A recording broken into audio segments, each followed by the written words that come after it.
Hello, my name is Nicholas Morgan, and I'm an editor at Outbound News. And today, returning to the show is Dr. Hussein Ibish, a senior fellow at the Arab Gulf State Institute in Washington, D.C.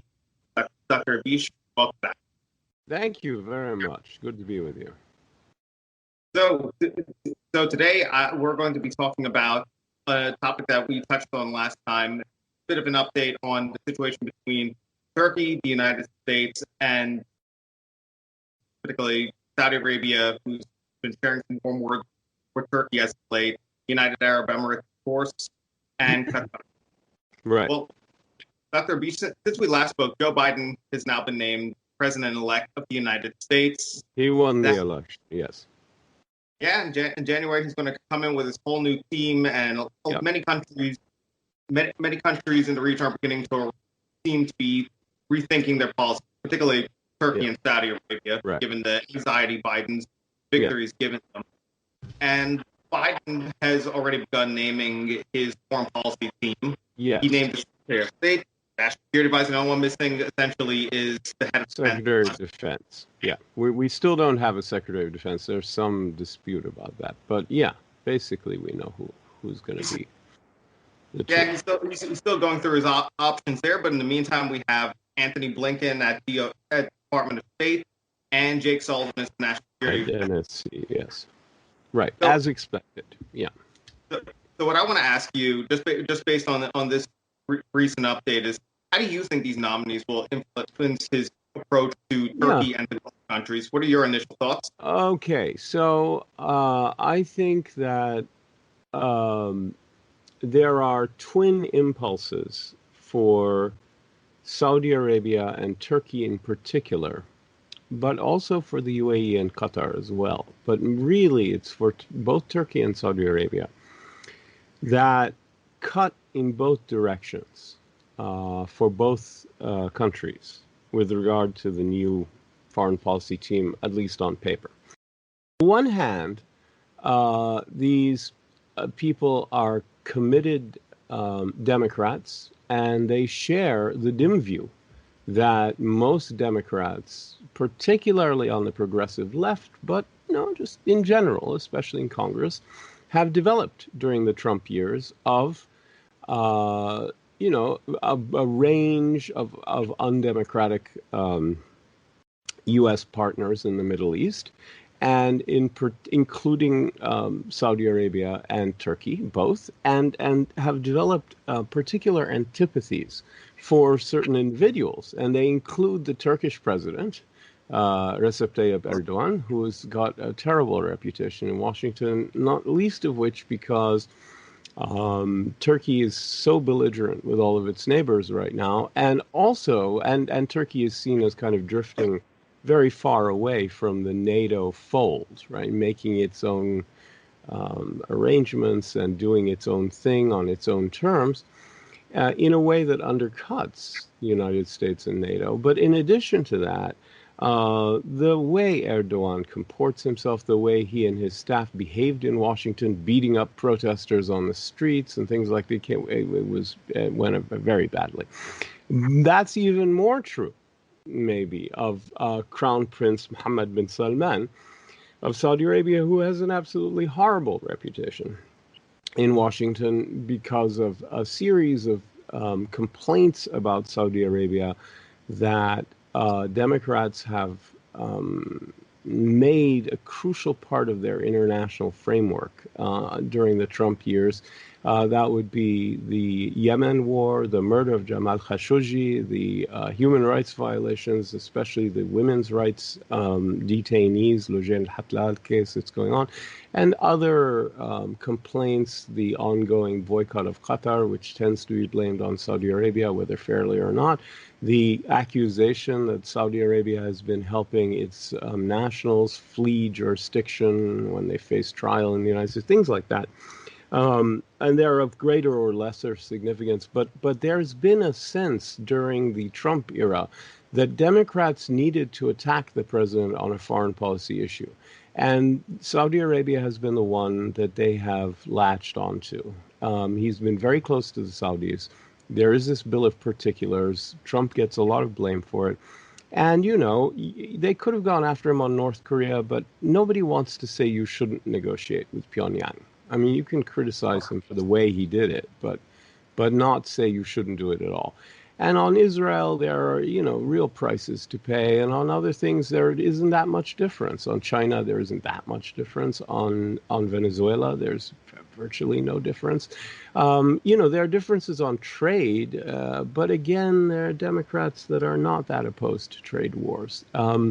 Where Democrats were able to come together was on Saudi Arabia. And so Mohammed bin Salman is kind of seen as a proxy for Trump in a way, and Erdogan too. You could argue the same with Erdogan as well. Yeah, and Erdogan too. I was just going to say Erdogan as well. So these are both leaders who they personally, and therefore also the governments that they embody, have a lot of work to do with the Democrats and the Biden team to get back in their good graces. On the other hand, the Biden administration is full of people who believe in international engagement, in fixed alliances, in long-term relationships, in an international rules-based order. And that can work very much in the favor of, certainly of Saudi Arabia. And probably also of Turkey, if Turkey is willing to recast its role as, and emphasize its participation in NATO and its long-standing alliance with the United States. I think it's going to be easy for Saudi Arabia to do that, easier.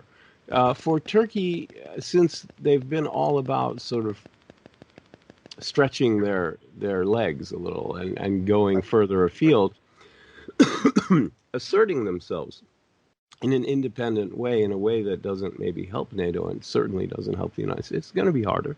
However, I think it's something that everybody can work with, except for countries that are really outside the rules-based order. North Korea, Iran, countries that find the rules as they are inherited from the Cold War to be constricting and unacceptable. And neither Turkey nor Saudi Arabia are in that camp. So they could both use that. So I think there are challenges and opportunities here for both Turkey and Saudi Arabia. And the same applies to the UAE and Qatar, but to a lesser extent in both cases. They are not, very few people in Washington are familiar with their leadership particularly.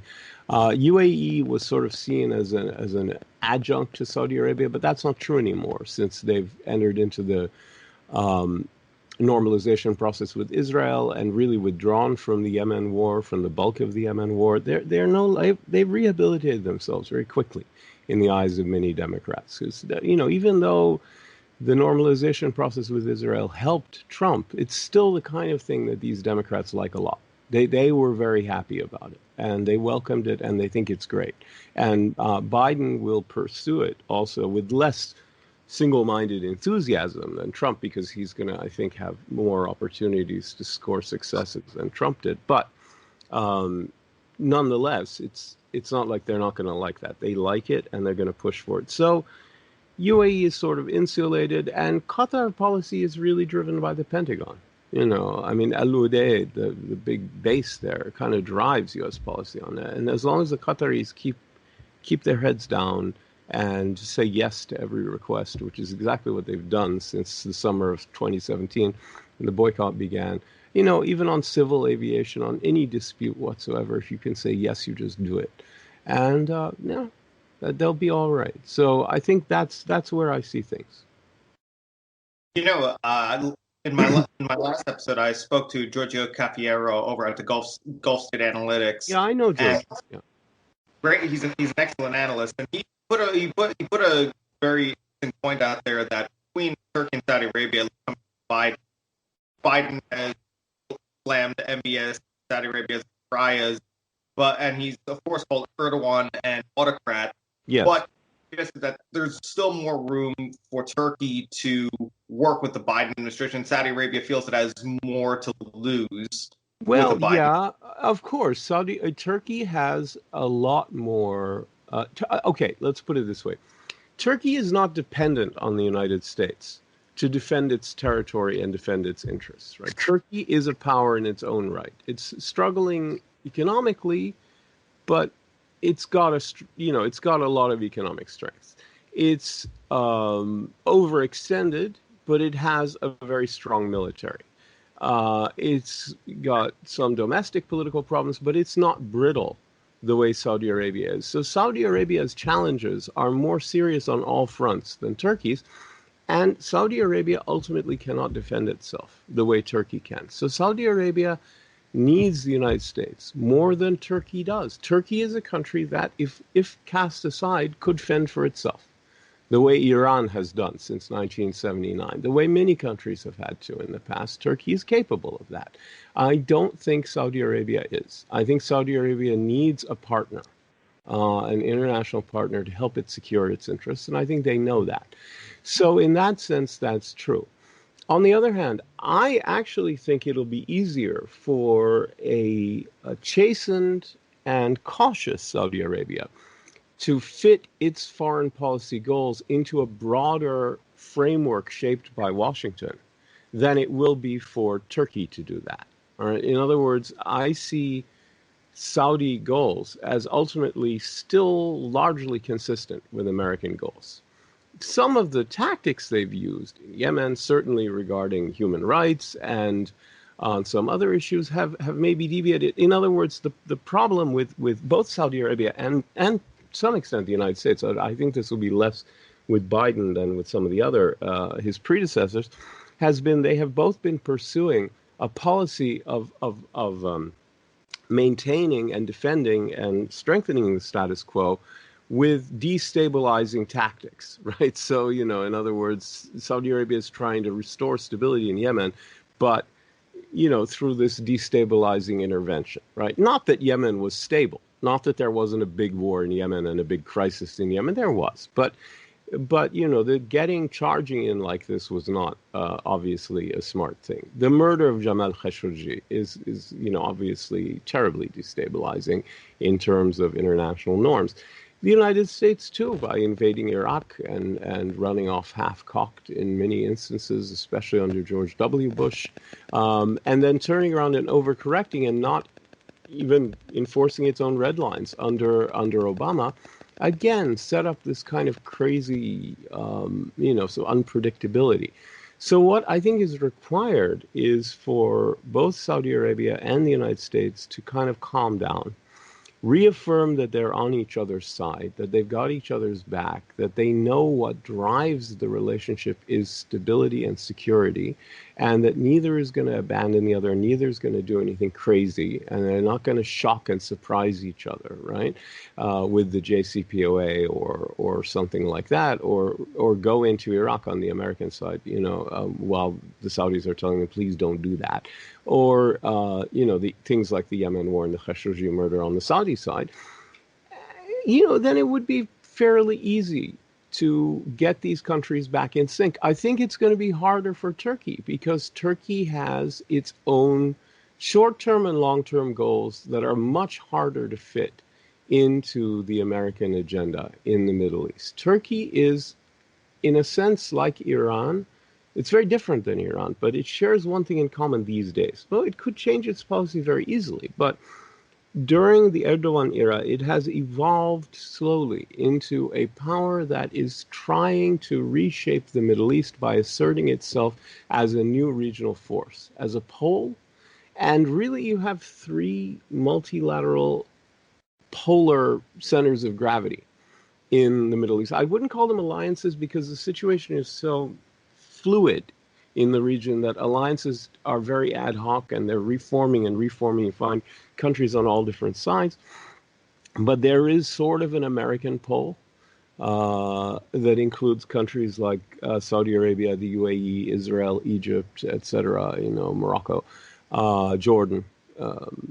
That's one pole. And then there's an Iranian pole that includes, Syria and the Iraqi PMF groups and Hezbollah and the Houthis and whatnot. And now you have, at least a lot of Arabs think, you have a Turkish pole, which are in the Muslim Brotherhood parties and Hamas and the GNA in Libya, in Tripoli, and others. So, it's kind of Sunni Islamist pole. And under such circumstances, it seems pretty clear that Turkey is asserting itself in its environs generally, in the Eastern Mediterranean, Nagorno-Karabakh, in generally, in Syria and Iraq, but especially is trying to reassert a broad, trans-historical, natural, legitimate, historically accurate, if you want to buy into the neo-Ottoman rhetoric, role in the Arab world, especially in the Sunni Arab world, as the natural leader. And this is very different than the 20th century Turkey, which looked to the West and looked to Europe and looked to NATO and looked to the United States. And those days, I think, have appeared to be over. Now, could they return? Sure, they could. It's not a lost cause. But this is what's been developing. Well, that agenda is very hard to fit into the American vision for the region. Much harder than the Saudis, let's keep our security and don't make any big changes agenda. Country and issue that really ties it three together, the U.S., Turkey, and Saudi Arabia right now, has been the Qatar boycott. And even this morning, Kuwait made a statement saying that progress was made. Jared Kushner and the rest of the Trump entourage spent some time going between Riyadh and Doha, trying to push for a deal. And of course, Turkey and Qatar had their sixth round talks recently as well. Mm-hmm. So, on paper, with Turkey and Saudi Arabia now speaking more warmly or in more conciliatory language with one another, it's like a dovetail pretty well with Biden. But how do you see the odds of progress here? Can more Turkish dialogue with Riyadh under Biden really actually achieve something, or is fear of Turkish power in, say, the UAE still enough to be a roadblock? No, I think, okay, here's what I think. And I actually wrote a piece about it yesterday for Bloomberg, where I'm a weekly columnist. And look, the Qataris have been looking for a way to get out of this from the beginning. They found a workaround. Turkey is a major part of that. Iran is a part of that with overflight routes, etc., and other support they've been giving. But in the long run, Qatar needs to be on decent terms with its immediate Gulf Arab neighbors. Right? This is not a long-term viable situation for the Qataris. However much they want to tell themselves that it is, it isn't. So they need a resolution, and they know it. Now they're not willing to kowtow. They're not willing to concede on the ideational front. For the UAE and versus Qatar, this is an ideological. Well, first let's step back. The United States has treated this from the beginning as what Robert O'Brien called it a few weeks ago when he said this would be a priority for the last 70 days. He didn't use the phrase last 70 days, but everybody knows. He called it a family dispute, right? Or a desert sheikh's quarrel, shepherd's war, something like this. That's the general take in Washington, right? These are like squabbling princes in some little court somewhere, or some like fiefdoms and whatever, and it's all personalized and bizarre and ridiculous, and feuds and vendetti, and it's like the mafia or something like that. All right, so for the UAE and Qatar, but especially for the UAE, it's not that at all. It's an ideological struggle to reshape the parameters, the acceptable parameters of mainstream Arab politics in the coming decades. And the question is Islamism, not Al-Qaeda and Daesh and all these, crazy jihadists. Not that. That everyone agrees everyone agrees that, Al-Qaeda is dangerous and that Daesh has to go, and no one's supporting that, basically. The question is the Muslim Brotherhood.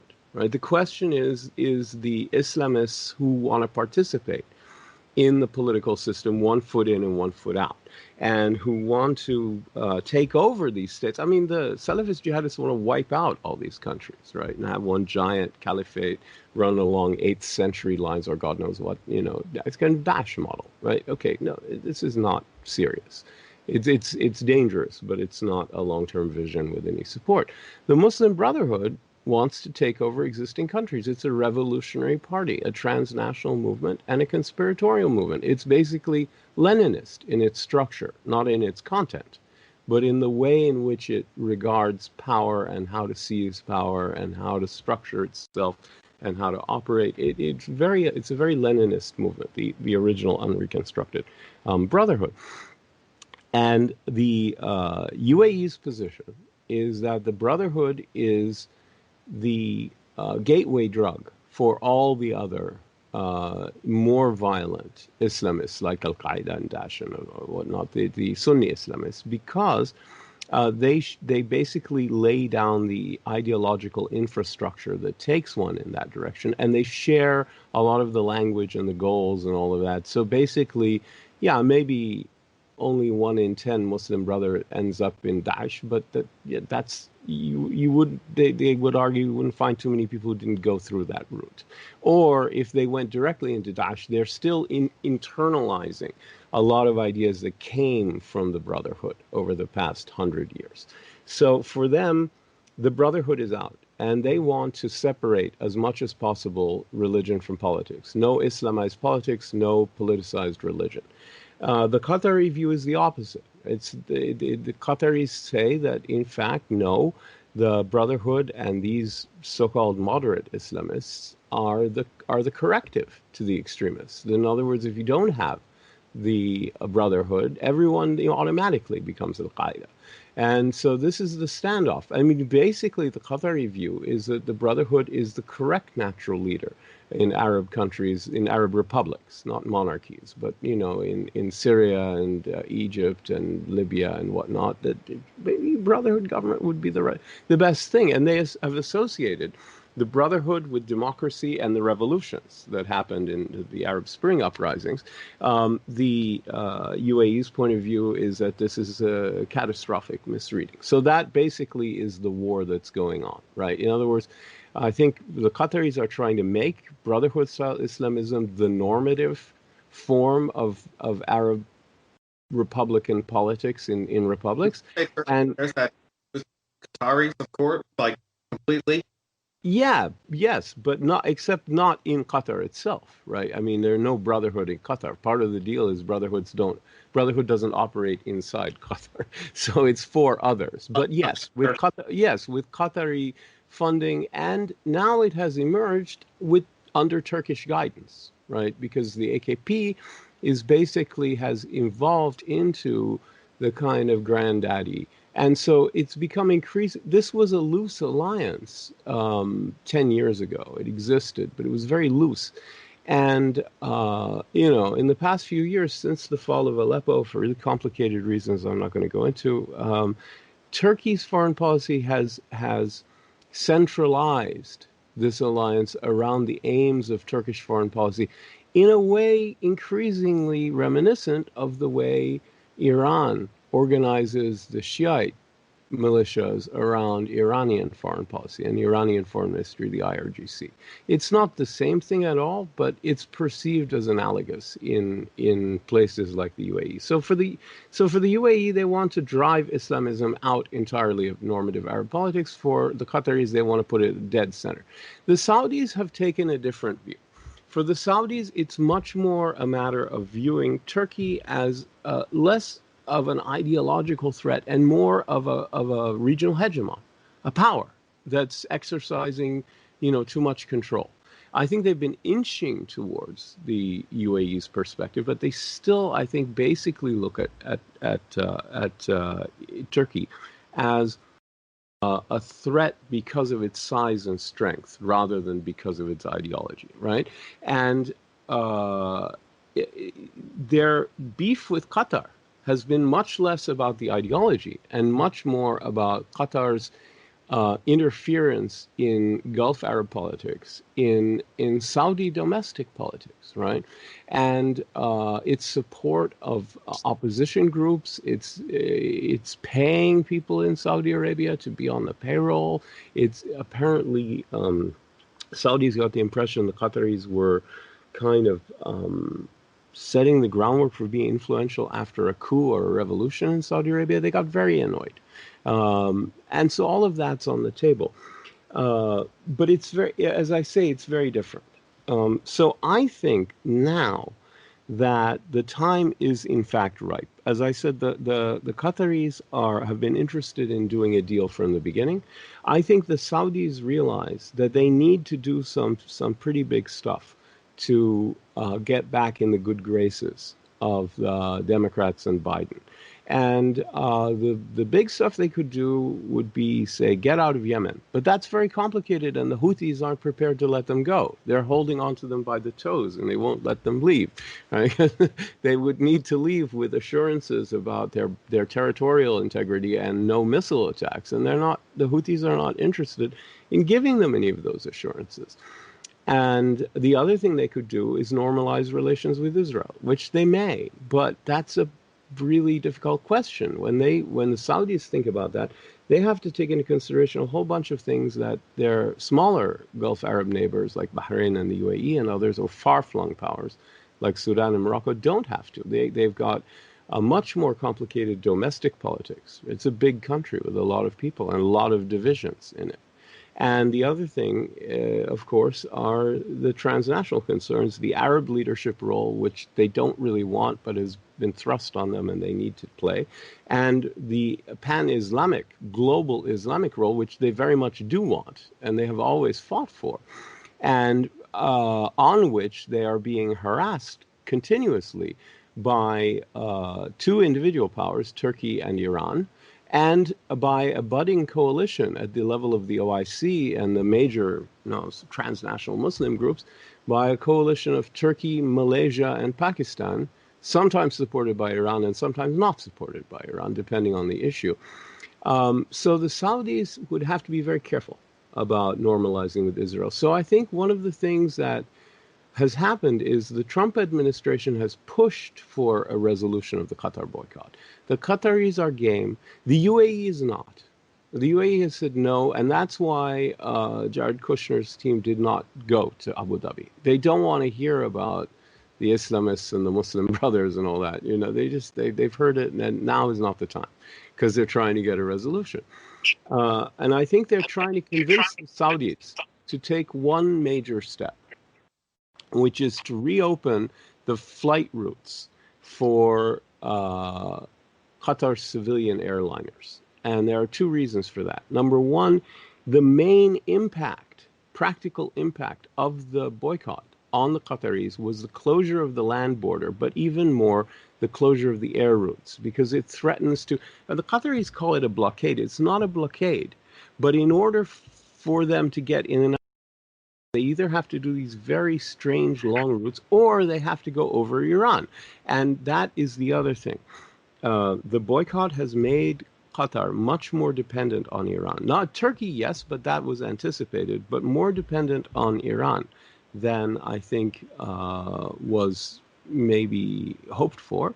And particularly dependent on Iran's air routes, and the $100 million a year they pay the Iranians for access to these air routes is now one of the main sources of foreign exchange Tehran has. It's regular and predictable, given the boycott, given the sanctions by the United States. So it's another means of strengthening the Arabs, bringing them together, strengthening the anti-Iranian coalition by kind of bringing the Qataris a little closer to it, giving them more independence from Iran, and taking away more money from Iran, more foreign exchange. So for all those reasons, the administration is pushing very hard on it. I think that in a desire to give a parting gift to the Trumpians, and especially give a welcoming gift to the Biden people, I think the Saudis are probably going to be willing to do this, say it's a partial resolution. But, if they do give the Qataris access to the air routes again, and especially if they open the land border, that boycott is over. I mean, it's just on paper now. And the UAE can come along or not come along. It won't really matter much. When I spoke,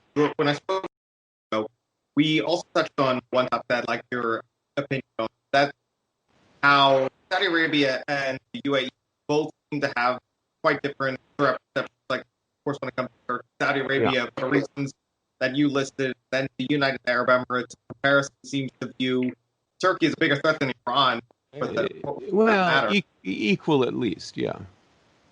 So, but given those kind of like differences, do you think that can create complication for for Joe Biden kind of like policy, state of policy, whether it's like No, turning I don't think so. No, I don't think so because I don't think the divisions are big enough that they're going to cut into American core concerns. I think that the UAE is going to try to manage as best as possible the relationship with Saudi Arabia, keep it close without giving anything up, right?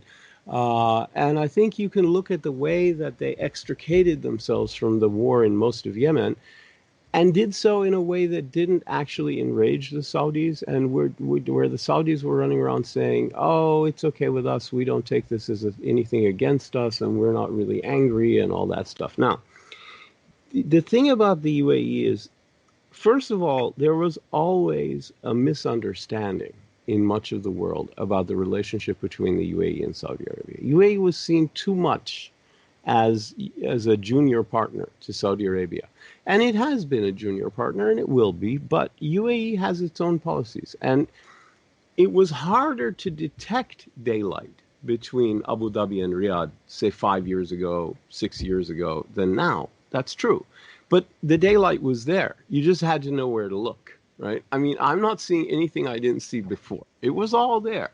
It was just papered over either because the Emiratis were being extra careful, or the Saudis were on the same page as the Emiratis, or there were not those moments like the breakdown of the Yemen war, where it became totally obvious, who's on what side and who's on the other. But it's always been true that the UAE has its own threat perceptions, its own national interests, its own agenda, its own idea of what the Arab world should be like. That is really different from Saudi Arabia's, right? So that's always been the case. In addition to that, UAE has grown much stronger in recent years. It has developed much more of a military capability. It's small, right? It's a small population. It's never going to be able to field battalions with tanks and things like that. Blue bees, no. But what it is going to be able to do is have a first-notch Air Force, which it's creating and augmenting now with F-35s, which I believe they will get, and a first-rate special forces and those kind of small units, right, which are really good. They've participated in every major American war in the past 20 years except Iraq. And this is not even that widely known in the UAE, that some of the early stuff in Afghanistan that was really not told to the public there. But they've been involved, and they gained the respect of the United States, which no other Arab forces have been able to do. Jim Mattis, Little Sparta. Sorry? Jim Mattis used to refer to the UAE Little as Sparta, yeah. Little Sparta. Yeah, exactly. And that's a widely held perspective, that they're actually good at this stuff. And, they'll never have large forces, but they have good forces. And then there's EW, the electronic warfare, the cyber warfare, surveillance, security, all this stuff, which is a big part of why they wanted a relationship with Israel, because the Israelis are doing that kind of stuff. And they want to partner with the Israelis on high tech and make money and moon and, Mars and all. That's great. And science and health. But what drives it is their national security is so tied up with electronic warfare, cybersecurity, surveillance technology, missile defense, all that stuff that's really very big. So UAE has become much more powerful. It's got its own defense industry now, which is very credible. And it's started to do things beyond the relationship with Saudi Arabia, not just pulling out of Yemen, but getting deep into Libya, where they've come face to face with Turkish forces, with pro-Turkish militias from Syria, with the GNA Islamists supporting militias and others, with no Saudi in sight. I mean, Saudi started putting some money in recently, but not much. In collaboration with Russian mercenaries of all things, and it's just a very different environment. Egypt supports them in in trying to preserve the LNA's control of eastern Libya, but the Egyptians weren't that interested in supporting the LNA's effort to take over western Libya, right? And the drive to get Misrata, especially, but also Tripoli, but mainly Misrata, the port, the all-important port, which failed because Turkey and the Syrian militias that it brought in interceded and pushed them back. And now there's a stalemate in Libya, and the Saudis are not really involved in that, but the Emiratis are, big time. And the Emiratis and Saudis have their own separate power projection into the Horn of Africa, and they have ended in places like Somalia. Exactly, Somalia, Djibouti, etc., with different agendas. They're not contradictory. They're not in competition as they are often with Turkey, but they're not the same. They're a bit different. And it's also very clear that while the Saudis are suspicious of Islamists in general, the Saudis do not take this absolute prohibition of Islamized religion and religified politics, because they themselves have tended to ground, before MBS, their legitimation in Saudi Arabia. The state was legitimated on religious grounds. Now, it has been transforming, as the whole world has, into populist nationalism. Right? That's almost every single country in the world has that, frankly, and the Saudis certainly do. But it's still the case that the UAE never legitimated itself on religious grounds, and Saudi Arabia traditionally has. So it's only so far the Saudis can go on this radical secularism thing. And it's also true that the UAE has had to agree to the use of Salafist forces, not jihadists, but non-jihadist Salafist forces in Libya, for example, in Yemen, for example, and whatnot. But the UAE was very spooked about the Syrian war. They thought that the opposition was too Islamist from the beginning. And while the Qataris and the Turks, and for a long time also the Saudis, were all in on the armed rebellion, and eventually the Saudis dropped out, but the Qataris and the Turks stayed in until the bitter end, which was the fall of Aleppo. The UAE was never happy with that because they always thought it was too Islamist. So there's been this distinction from the beginning, and now it's becoming more and more evident as the UAE becomes stronger, as the divisions become more obvious, as they move in different directions somewhat. I think it's going to be limited. This alliance between Abu Dhabi and Riyadh is a good example of something that in Middle Eastern strategic terms is too big to fail. Right? It's too important to fail. So they're not going to let it fail. And the burden generally is on the UAE to prevent it from failing because they are still the smaller country, the smaller partner, etc. And they're aware of that. So they have tempered a lot of their actions to limit the alienation of Saudi Arabia. But it is all true that people who maybe didn't see the distinctions a few years ago, though I did, but people who didn't now can. And the distinctions have become bigger because UAE is more independent than ever. I wouldn't say less dependent because they weren't dependent, but more independent. You know what? My last question was on one of the things, namely that the height amount of attention Turkey and Emirates, the F-35 that Turkey has lost over the Yes. Yes. On top of it too, the UAE is back in France. They've been in Greece, and they're working together with Greece for a naval exercise this week. Plus, they had that defense pact recently. Air exercises, they're all in on Greece and Cyprus. Oh, sure. And last time you and I spoke, you mentioned how there was this instability of fixed positions with the U.S. retreating further and further away. Yes. So do you think that if Biden wants to be more involved, that will take some of the edge off this Turkey-Emirati conflict? Or okay, I doubt it. It's possible. Look, if Biden is incredibly successful, wildly successful, more successful than I believe he can be or than I think he will be, in reasserting the United States as a fully engaged polar force in the Middle East, then yes, sure.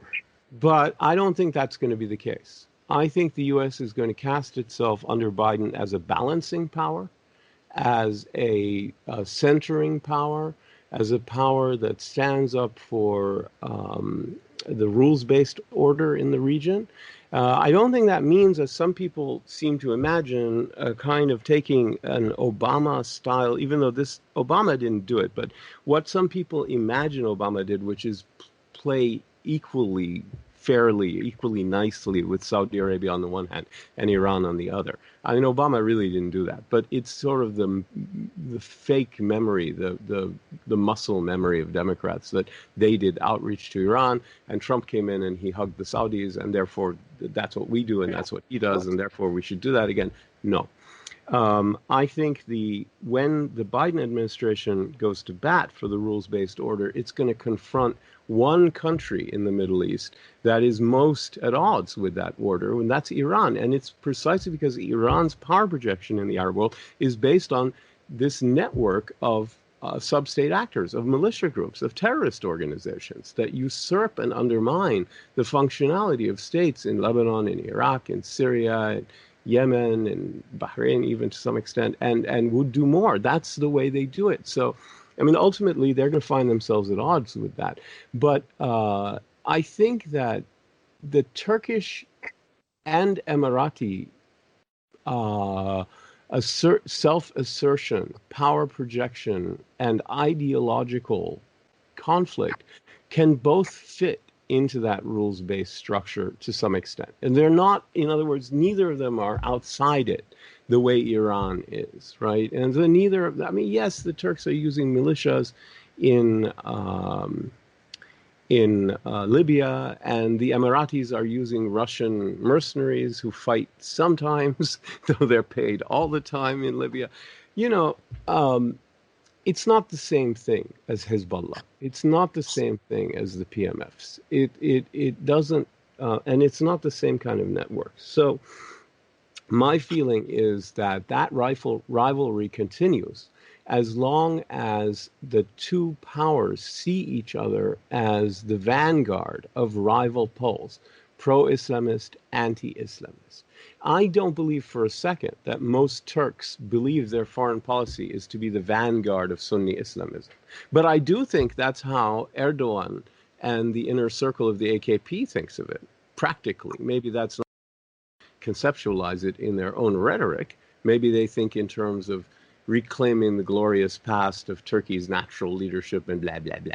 But that's what it means in practice, right? So however you want to conceptualize it, that's what it means.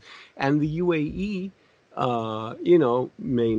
may or may not conceptualize itself in that way, but it is still the vanguard of anti-Sunni Islamist politics in the Arab world and in the Middle East. And as long as that's the case, they're going to be at odds with each other insofar as it puts them on opposite sides of many conflicts, ideologically and ideationally, but it also means that they are involved, along with the Qataris and others, possibly to some extent the Saudis, certainly the Egyptians. I mean, the UAE has its own bloc here, Egypt, Sudan, and Israel see the Islamists in the same way as the UAE does. And Saudi Arabia is about halfway there, maybe a little more than halfway there now. And then I mentioned that Turkey has its folks, Qatar, the Brothers, Hamas, the GNA, etc., and its allies in Syria. So, there are these camps, and they're going to remain at odds until one of them starts changing their minds, or the whole thing becomes moot, or the ideological battle drops away for some reason. I think this is a very long-term struggle. Both sides in this ideational struggle over the role of Islamism in the Middle East in general, and the Arab world in particular, in the coming decades, see it as a long twilight struggle. Right, as a kind of a Cold War struggle, you know. And the UAE views it as a fight for tolerance and inclusivity versus theology, and the Turkish-Qatari side sees it as a fight for democracy and human rights versus counter-revolution and repression. That's how they talk about it. And so you've got very self-righteous attitudes on both sides. And, you know, there you go. It's going to be another episode of To Be Continued in that case between Turkey and the Emirates. I think without doubt, yeah. I think you can count on that. So it means that we're going to have a lot more to discuss on this topic again probably sometime soon. Absolutely. Okay. Sounds good. Thank you so Hussein. much. Okay, cheers. Ahval podcastlerini tüm mobil telefonlarda Spotify, SoundCloud ve Spreaker üzerinden dinleyebilirsiniz. Apple iPhone kullanıcıları bize iTunes üzerinden de ulaşabilir. Türkiye'nin ve hayatın cıvıl cıvıl sesleri Ahval Podcast dizisinde. Kulağınız bizde olsun.